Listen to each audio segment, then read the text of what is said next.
Ok sportifs, aujourd'hui on va tenter de franchir la barre des 51 secondes au 400 mètres haies qui serait synonyme de record personnel à l'occasion des 2 tours des interclubs. Allez, vous me suivez? Bienvenue dans notre univers, vous êtes au bon endroit pour apprendre, progresser, mais surtout vous dépasser.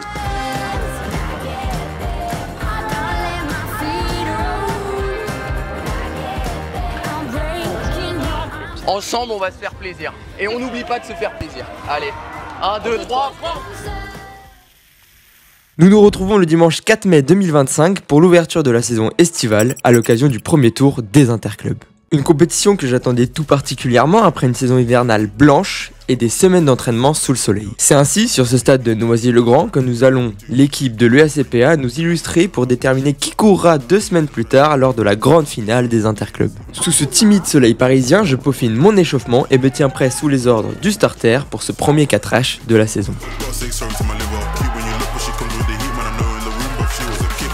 L'objectif est de reproduire les progrès et les tactiques mises en œuvre à l'entraînement. Malheureusement pour moi, lors de cette compétition, j'ai tiré au sort le couloir numéro 2, qui notamment pour le 4H est plutôt désavantageux je trouve, à cause de ses virages très serrés, mais maintenant il va falloir faire avec. Je fais une bonne entame de course, simplement mes passages sont un peu saccadés à cause du vent qui nous pousse sur cette ligne droite opposée. Ainsi je continue mon effort et ma nouvelle tactique de course qui consiste à réaliser les 7 premiers intervalles en 14 foulées pour finalement finir les 3 dernières en 15. Je rattrape doucement mon écart sur tous mes adversaires tout en essayant d'être le plus propre techniquement, ce qui n'est pas toujours mon fort. Arrive donc la 7ème haie et par la même occasion le changement de foulée, je m'applique et relance malgré le vent qui commence à être de face. Et là, dans la dernière ligne droite, il faut vraiment tout donner, la fatigue est bien présente, les genoux peinent à se lever mais il faut lutter jusqu'au bout. Cette course est intéressante car elle permet de retrouver des sensations de course complète, jusque-là un peu oubliées. Effectivement à l'entraînement on fait rarement des courses complètes, pour le coup nous n'allions pas plus loin que la 8ème haie. Alors mon petit Lucas, déçu. 51. Attends. Ouais bah déçu quand même. Manque une seconde. Hein? Une seconde. Bah c'est ça, c'est... Dans l'entraînement, c'est tout le temps un peu plus rapide quoi. Bon après là c'est couloir 2. Il y a du vent. Mais bon, on a bien aimé un peu plus rapide. Ouais. J'ai bien battu. C'est une bonne course. On a mis 30 mètres fin de virage. Dernier virage. J'ai le mort en fait. J'ai le mort gros. Temps final 51 secondes 51 centièmes, c'est pas mal pour une rentrée au couloir 2 avec un vent bien vivace et constant, surtout après un stage intensif de 2 semaines réalisé à peine une semaine avant. J'aurais aimé faire un peu mieux car cela aurait plus montré mes progrès à l'entraînement, mais il ne faut pas stresser, la forme va monter petit à petit. Là cette année il a 49.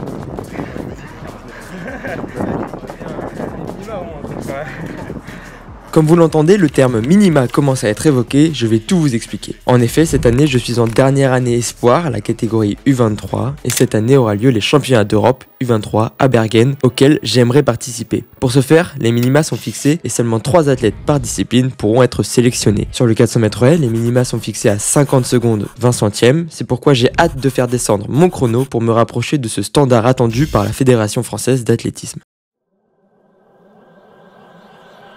J'ai la flemme. Moi j'ai froid. Il est chaud. Ça va être bien. Bon, revenons-en à notre premier tour des interclubs. Et oui, interclub sonne avec relais 4x4 et c'est l'heure pour Florian, coureur de 1500 mètres, Ange et Simon, coureur de 400 mètres que vous connaissez, de s'aligner sur cette belle épreuve. Florian réalise un bon 400 mètres et donne le témoin à Ange qui se classe en 2ème position derrière la belle équipe de Colombes. Après une très belle course, il donne le témoin à Simon qui part à la poursuite du sociétaire colombien. Malheureusement, Simon est pris de crampes et est obligé de ralentir drastiquement, me donnant le témoin dans le trafic en 4ème position, donc plus le choix, il faut partir à balle. C'est donc avec mon partenaire d'entraînement Théo Forge que nous partons à la chasse pour tenter de rattraper la tête de course. Oh, c'est la bagarre. Je décide ainsi de prendre les devants de notre groupe de chasse et ça marche, nous remontons le sociétaire de Poissy, mais malheureusement ce ne sera pas suffisant pour rattraper l'équipe de Colombes qui nous a bien mis 100 mètres d'avance et réalise un très bon chrono de 3 minutes 13 secondes. C'est ainsi que se termine ce premier tour des interclubs, synonyme d'entraînement rondement mené en vue de la finale 2 semaines plus tard. Alors nous retrouvons Lucas Lupin au couloir numéro 1, série 1, équipe 1. Transition. Comme l'avait prédit Chloé, pour cette finale je serai au couloir 1. Honnêtement j'avais le seum car pour une course relevée comme la finale des interclubs c'est intéressant de pouvoir se confronter et là pour moi le couloir 1 me paraît être un frein. Surtout en vue de faire les minima le plus vite possible mais va falloir faire avec et encore une fois donner le meilleur de soi-même pour pourquoi pas battre ce record personnel de 51 secondes 29 centièmes. L'heure de la course la plus importante aux yeux du club est arrivée. J'ai l'ambition de donner, de rendre à mon club tout ce qu'il m'apporte en tant qu'athlète, c'est-à-dire vraiment beaucoup, ainsi pas le choix, il faut faire une très bonne course. Allez, on est là sur la finale des championnats de France des clubs. Donc voilà, interclub, c'est cool de pouvoir remettre une bonne course comme ça, surtout quand il y a du monde. Là, il y a du monde aujourd'hui sur ces championnats de France, donc ça permet de faire une course relevée, de vraiment pouvoir faire une deuxième course relevée et d'entrer, essayer d'aller chercher un RP. Voilà, malheureusement je tire le couloir 1. Comme l'a dit Philippe, il n'y a pas de mauvais couloir, tous les couloirs font 400 mètres. Donc on va tenter de faire au mieux aujourd'hui, j'espère faire un RP. Et voilà, donc on est en forme et voilà, ça va être l'occasion de bien s'amuser, les conditions sont parfaites. Donc voilà, il n'y a plus qu'à courir.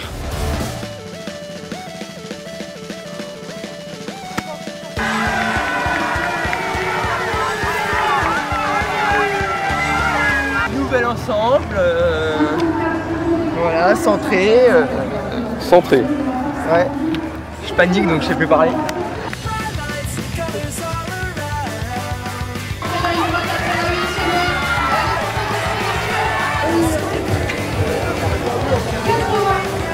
Après une ultime préparation pour dompter ce couloir, nous sommes à présent sous les ordres du starter, concentrés sur un seul objectif, courir comme à l'entraînement. Bruit là, faites du bruit un peu. Et ça sera porté par les nombreux et chaleureux encouragements du public qu'on compte tous les athlètes de cette série proposer un grand spectacle. On a une belle série, on verra ce que ça donne.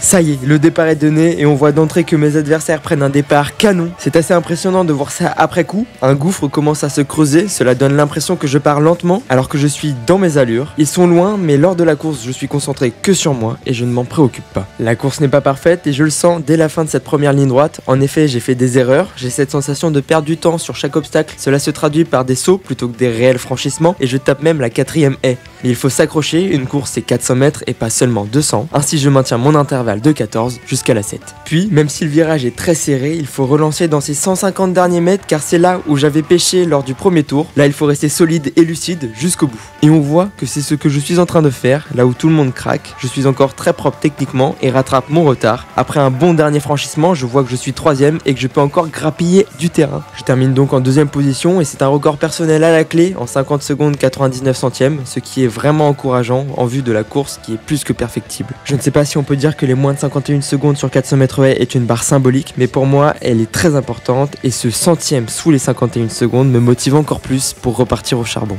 Alors Lucas c'est vraiment bien parce que faire un 400 haies au couloir 1 et faire 50 secondes, moi je pense que c'est vraiment bien. Les haies au couloir 1 dans le virage c'est vraiment compliqué, hein, c'est difficile. On attend la ligne droite avec impatience. Il avait peur, il avait la trouille parce que il ne savait pas comment il a négocié les virages et les haies. C'est la première fois qu'il courait au couloir 1. Il avait déjà couru au couloir 2. Bon, mais ça a fonctionné. Ça a fonctionné. Évidemment, au couloir 6, il aurait fait un meilleur temps. C'est évident. C'est évident. Ah bah c'est de bonne augure. Suite à la première course qu'il a fait il y a 15 jours, plus là, c'est de bonne augure. Là maintenant, à la première compétition, je pense que c'est peut-être un mec qui va pouvoir faire moins de 50. Donc c'est bien. Donc je pense qu'il est sur, avec tout l'entraînement qu'il a fait en stage, un moins de 50 va être possible. Et quand c'est toujours la question de l'athlète. Quand? Allez, 4 heures et de belles performances plus tard, il est déjà l'heure de remettre le pied à l'étrier pour un 4x400 dans un stade en ébullition. Lancez champ.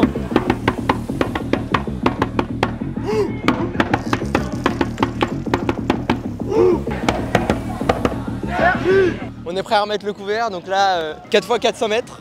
Donc 3e relayeur, c'est pas une première mais une 2e. J'ai l'habitude de finir, mais là je vais devoir transmettre à Ange qui sera le dernier relayeur. Si on fait un bref résumé de la compo, c'est Simon en 1, Corentin Leclésion en 2, moi en 3e et on terminera par Ange. Franchement, je me sens bien, surtout après un 400 haies franchement réussi. Donc voilà, il n'y a pas de pression, on s'envoie à fond et on prend du plaisir parce que là il fait beau, les conditions sont vraiment géniales et voilà, faut vraiment prendre un max de plaisir et de l'expérience. Effectivement, l'athlète est un sport individuel sauf aux interclubs et là il compte sur nous 4 pour cette ultime épreuve de la journée, l'occasion de marquer les derniers points pour conserver notre 3e place.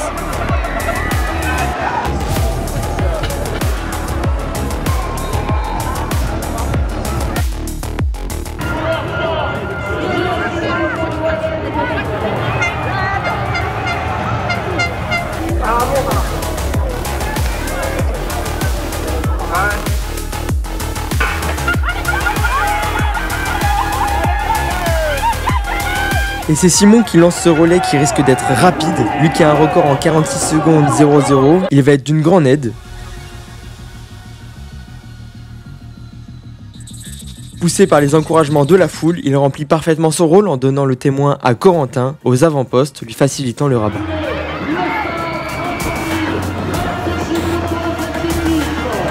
Corentin, coureur international de 800 mètres, mais ayant une très bonne base de vitesse, se rabat en seconde position et gère son effort.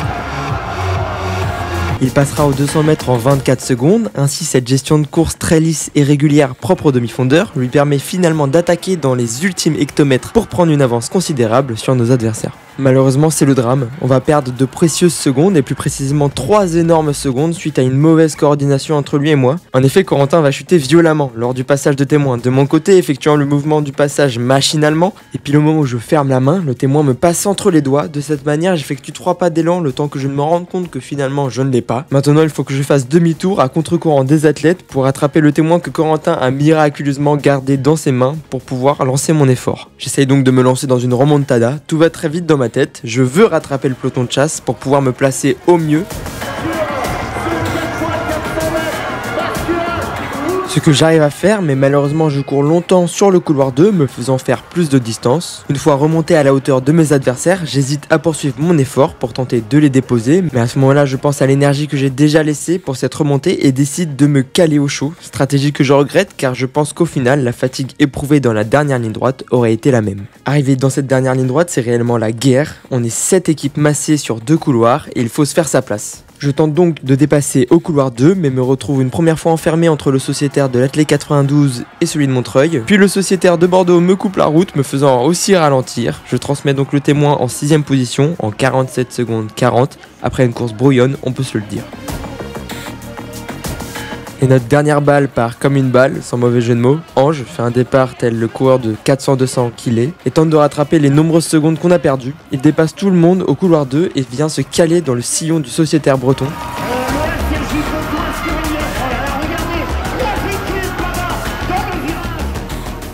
Malheureusement sa remontée va lui coûter cher en énergie. En effet à partir du 250 mètres on voit qu'il commence à craquer sévère. Et là on va assister à un deuxième fait de course. Il va y avoir une collision entre lui et le coureur de Montreuil qui va lui faire perdre totalement l'équilibre, lui faisant faire tomber le témoin. Que de rebondissements dans cette course. Malheureusement Ange est maintenant hors course, il ne jouera plus la gagne et va finir en footing pour que l'équipe puisse tout de même marquer quelques points, même si ce n'est pas autant que ce qu'on aurait voulu. Cette course a sur le moment un goût très amer car elle peut coûter cher au club qui se bataille pour la 3ème place, mais aujourd'hui on en rigole bien. C'est un souvenir marquant qui restera sans doute dans nos mémoires. Gueule. Oh non, mais arrêtez, non. Oh non, pas tout de suite.